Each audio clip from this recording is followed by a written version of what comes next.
আপনারা কিছু মনে করবেন না, আজকে আমি একটু পরিষ্কার করে আমি কথা বলতে চাই। আপনাদের সবার হয়তো ভালো নাও লাগতে পারে, কিন্তু বিশ্বাস করেন, আমার এটা যদি আপনারা গ্রহণ করেন, আপনারা লাভবান হবেন, কোনো ক্ষতি হবে না দেশের। আমার অন্য কোনো আকাঙ্ক্ষা নাই। আমার একটাই আকাঙ্ক্ষা, দেশ এবং জাতিটাকে একটা সুন্দর জায়গায় রেখে ছুটি করা। I had enough. Was last 7-8 months I had enough. আমি চাই দেশ এবং জাতিকে একটা সুন্দর জায়গায় রেখে আমরা সেনানিবাসে ফেরত আসব।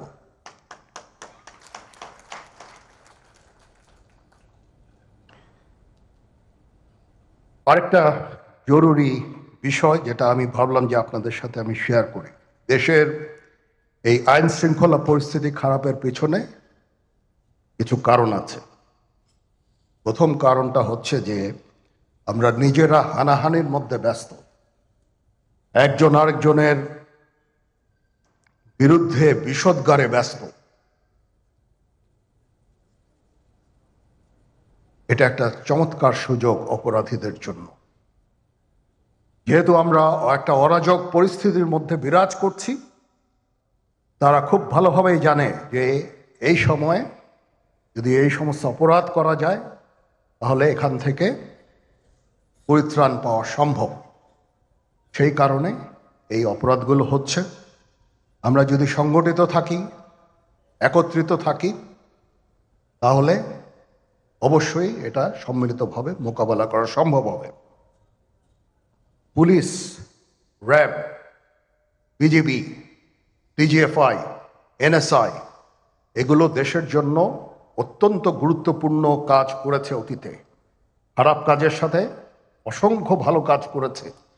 আজকে যে দেশের স্থিতিশীলতা, দেশটাকে যে এত বছর স্থিতিশীল রাখা হয়েছে, এটার কারণ হচ্ছে এই সশস্ত্র বাহিনীর বহু সেনা সদস্য, সিভিলিয়ান সবাই মিলে এই অর্গানাইজেশনগুলোকে, অসামরিক, সামরিক সবাই মিলে এই অর্গানাইজেশনগুলোকে এফেক্টিভ রেখেছে। সেই জন্য আজকে সুন্দর, এতদিন ধরে আমরা একটা সুন্দর পরিবেশ পেয়েছি। এর মধ্যে যারা কাজ করেছে, যদি অপরাধ করে থাকে সেটার শাস্তি হবে, অবশ্যই শাস্তি হতে হবে। না হলে এই জিনিস আবার ঘটবে। আমরা সেটাকে বন্ধ করতে চাই চিরতরে, কিন্তু তার আগে মনে রাখতে হবে আমরা এমনভাবে কাজটা করব এই সমস্ত অর্গানাইজেশনগুলো যেন আন্ডারমাইন না হয়। আজকে পুলিশ সদস্য কাজ করছে না, এটা বিশাল বড় কারণ হচ্ছে অনেকের বিরুদ্ধে মামলা, অনেকে জেলে। RAB, BGB, DGFI, NSI panicked. বিভিন্ন দোষারোপ, গুম, খুন ইত্যাদি তদন্ত চলছে। অবশ্যই তদন্ত হবে, দোষীদের বিচারের আওতায় আনতে হবে। এমনভাবে কাজটা করতে হবে যেন এই অর্গানাইজেশনগুলো আন্ডারমাইন না হয়। এই অর্গানাইজেশনগুলোকে যদি আন্ডারমাইন করে আপনারা মনে করেন যে দেশের শান্তি শৃঙ্খলা বিরাজ করবে, সবাই শান্তিতে থাকবেন, সেটা হবে না, সেটা সম্ভব না। আমি আপনাদের পরিষ্কার করে বলে দিচ্ছি, এই দেশের শান্তি শৃঙ্খলা রক্ষার দায়িত্ব খালি সেনাবাহিনীর না। 2 লক্ষ পুলিশ আছে, বিজিবি আছে, র্যাব আছে, আনসার বিডিপি আছে, আমার আছে হচ্ছে 30,000 সৈন্য। এদেরকে আমি এই যে একটা বিরাট ভয়েড, আমি এই 30,000 সৈন্য দিয়ে আমি কিভাবে এটা পূরণ করব? 30,000 থাকে, আবার 30,000 চলে যায় ক্যান্টনমেন্টে, আরো 30,000 আসে। এটা দিয়ে আমরা দিন রাত আমরা চেষ্টা করে যাচ্ছি। এখানে যে সমস্ত উচ্ছৃঙ্খল কাজ হয়েছে সেটা আমাদের নিজস্ব তৈরি, এটা আমাদের নিজস্ব ম্যানুফ্যাকচার, আমরা নিজস্ব এইগুলো তৈরি করেছি। এই বিপরীতমুখী কাজ করলে কেসে কখনো শান্তি শৃঙ্খলা আসবে না। এই জিনিসটা আপনাদের মনে রাখতে হবে। আজকে একটা বেদনা বিধুর দিবস। 2009 সালের 25শে ফেব্রুয়ারি আমরা এই 57 জন চৌকস সেনা অফিসার এবং শুধু তাই নয়, আমাদের কিছু কিছু পরিবারবর্গর সদস্যদের আমরা হারিয়েছি। এখানে আসার সময় এই ছবিগুলো আমি দেখছিলাম। তো এই ছবিগুলো আপনারা অনেকে ছবিতে দেখেছেন, কিন্তু এগুলো আমার সব চাক্ষুষ দেখা। আমি একটা চাক্ষুষ সাক্ষী এই সমস্ত বর্বরতার। একটা জিনিস আমাদের সবসময় মনে রাখতে হবে, এই বর্বরতা কোনো সেনা সদস্য করেনি, সম্পূর্ণটাই তদানীন্তন বিজিবি সদস্য দ্বারা সংঘটিত। Full stop. এখানে কোনো ইফ এবং বাট নাই। এখানে যদি ইফ এবং বাট আনেন, এই যে বিচারিক কার্যক্রম এতদিন ধরে হয়েছে, 16 বছর ধরে 17 বছর ধরে যারা জেলে আছে, যারা কনভিক্টেড, সেই বিচারিক প্রক্রিয়া ব্যাহত হবে। এই জিনিসটা আমাদের খুব পরিষ্কার করে মনে রাখা প্রয়োজন। এই বিচারিক প্রক্রিয়াকে নষ্ট করবেন না। যে সমস্ত সদস্য শাস্তি পেয়েছে তারা শাস্তি পাওয়ার যোগ্য। এখানে কোনো রাজনৈতিক নেতৃবৃন্দ এর মধ্যে উপস্থিত ছিল কিনা, ইনভলভ ছিল কিনা, বাইরের কোনো শক্তি এর মধ্যে ইনভলভ ছিল কিনা, সেটার জন্য কমিশন করা হয়েছে। কমিশনের চেয়ারম্যান এখানে আছেন, উনি এটা বের করবেন এবং আপনাদের জানাবেন। বটম লাইন হচ্ছে যে এই সমস্ত আমাদের এই চৌকস সেনা সদস্য যারা প্রাণ হারিয়েছেন, তারা প্রাণ হারিয়েছেন তদানীন্তন বিডিআর সদস্যদের গুলিতে। আমরা নিজেরা এই সমস্ত জিনিস নিয়ে অনেক ভিন্ন মত পোষণ করছি। কেউ কেউ এই জিনিসটাকে ভিন্ন খাতে প্রবাহিত করার চেষ্টা করছি। সেটা আমাদের জন্য মঙ্গলজনক হবে না। আজকে যদি আমার যে উপদেশ আমি কিছু দিয়ে যাব, সেটা যদি আপনারা গ্রহণ করেন, আপনারা লাভবান হবেন, আমি এটা আপনাদের নিশ্চিত করছি। আমরা নিজেরা ভেদাভেদ সৃষ্টি না করি, আমরা নিজেরা ইউনাইটেড থাকি। আমাদের মধ্যে যদি কোনো সমস্যা থেকে থাকে, কোনো ব্যত্যয় থেকে থাকে, কোনো গ্রিভান্সেস থেকে থাকে, সেটা আমরা আলোচনার মাধ্যমে সমাধান করব। এটার জন্য ডানে বায়ে দৌড়িয়ে কোনো লাভ হবে না, নিজের ক্ষতি ছাড়া কোনো লাভ হবে না। আমি আপনাদের এই জিনিসটা নিশ্চিত করে দিচ্ছি। কিছু কিছু সদস্যদের দাবি যে তারা 2009 সাল থেকে আজ পর্যন্ত বিভিন্ন শাস্তি পেয়েছেন। কেউ কেউ দায়ী করছেন যে তারা অযাচিতভাবে শাস্তি পেয়েছেন। এটার জন্য আমি একটা বোর্ড করে দিয়েছি, একজন লেফটেন্যান্ট জেনারেল সেই বোর্ডের সদস্য। প্রথম ফেজে 51 জন সদস্যর ব্যাপারে আমার কাছে রিকমেন্ডেশন নিয়ে এসেছে। তার রিকমেন্ডেশনের অধিকাংশই আমি গ্রহণ করেছি এবং আরও বেশি আমি দিয়েছি। নেভি এয়ারফোর্সও তাদের এই কার্যক্রম চালিয়ে যাচ্ছে। আমার স্ট্যান্ড পয়েন্ট হচ্ছে, যদি কেউ অপরাধ করে থাকে সেটার জন্য কোনো ছাড় হবে না, বিন্দু মাত্র ছাড় নাই। আমি আপনাদের পরিষ্কার করে দিচ্ছি, it is a discipline force. Discipline ফোর্সকে ডিসিপ্লিন থাকতে দেন। আজকে এই যে দেশের ক্রান্তি লগ্নে সমস্ত বাহিনী, সমস্ত অর্গানাইজেশন বিপর্যস্ত হয়ে পড়েছে। খালি সেনাবাহিনী টিকে আছে, বিমান বাহিনী টিকে আছে, নৌবাহিনী টিকে আছে। কেন? Because of discipline.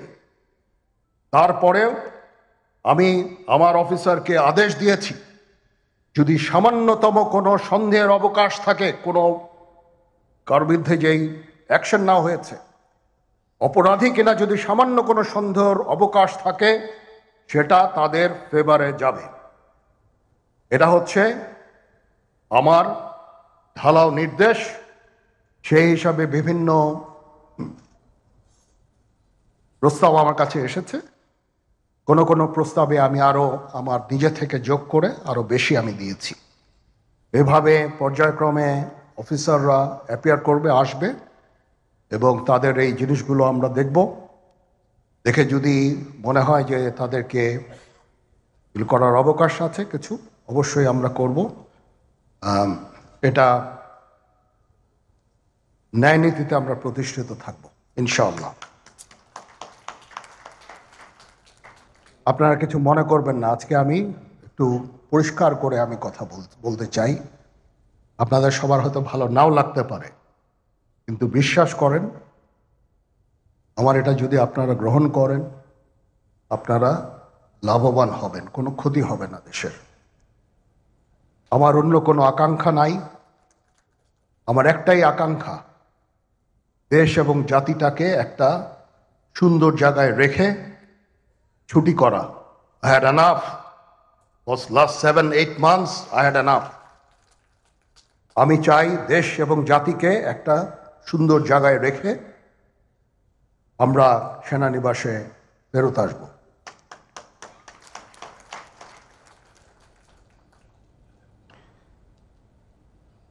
আরেকটা জরুরি বিষয় যেটা আমি ভাবলাম যে আপনাদের সাথে আমি শেয়ার করি।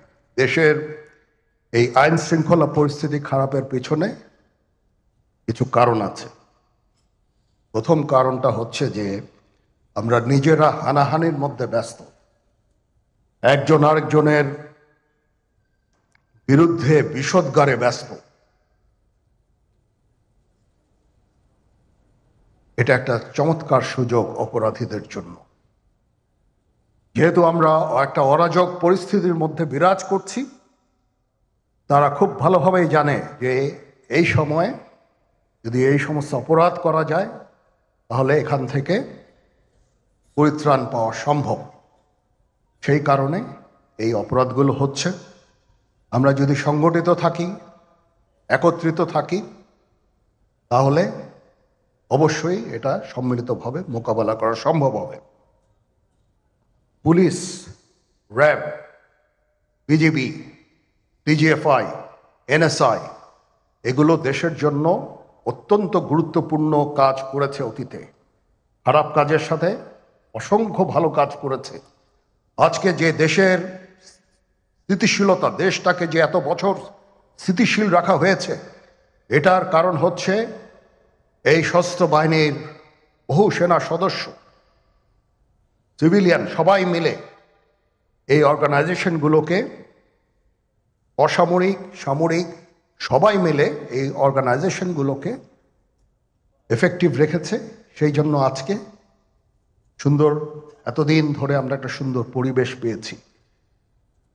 এর মধ্যে যারা কাজ করেছে, যদি অপরাধ করে থাকে সেটা শাস্তি হবে, অবশ্যই শাস্তি হতে হবে, না হলে এই জিনিস আবার ঘটবে। আমরা সেটাকে বন্ধ করতে চাই চিরতরে, কিন্তু তার আগে মনে রাখতে হবে আমরা এমনভাবে কাজটা করব এই সমস্ত অর্গানাইজেশনগুলো যেন আন্ডারমাইন না হয়। আজকে পুলিশ সদস্য কাজ করছে না, একটা বিশাল বড় কারণ হচ্ছে অনেকের বিরুদ্ধে মামলা, অনেকে জেলে। RAB, BGB, DGFI, NSI panicked. বিভিন্ন দোষারোপ, খুন ইত্যাদি তদন্ত চলছে। অবশ্যই তদন্ত হবে, দোষীদের বিচারের আওতায় আনতে হবে। এমনভাবে কাজটা করতে হবে যেন এই অর্গানাইজেশনগুলো আন্ডারমাইন না হয়। এই অর্গানাইজেশনগুলোকে যদি আন্ডারমাইন করে আপনারা মনে করেন যে দেশের শান্তি শৃঙ্খলা বিরাজ করবে, সবাই শান্তিতে থাকবেন, সেটা হবে না, সেটা সম্ভব না। আমি আপনাদের পরিষ্কার করে বলে দিচ্ছি, এই দেশের শান্তি শৃঙ্খলা রক্ষার দায়িত্ব খালি সেনাবাহিনীর না। 2 লক্ষ পুলিশ আছে, বিজিবি আছে, র্যাব আছে, আনসার ভিডিপি আছে, আমার আছে হচ্ছে 30,000 সৈন্য। এদেরকে আমি এই যে একটা বিরাট ভয়েড, আমি এই 30,000 সৈন্য দিয়ে আমি কিভাবে এটা পূরণ করব?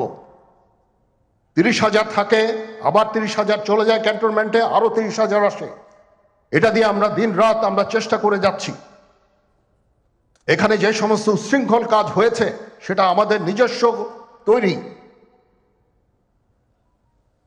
এটা আমাদের নিজস্ব ম্যানুফ্যাকচার, আমরা নিজস্ব এইগুলো তৈরি করেছি। এই বিপরীতমুখী কাজ করলে এসে কখনো শান্তি শৃঙ্খলা আসবে না, এই জিনিসটা আপনাদের মনে রাখতে হবে।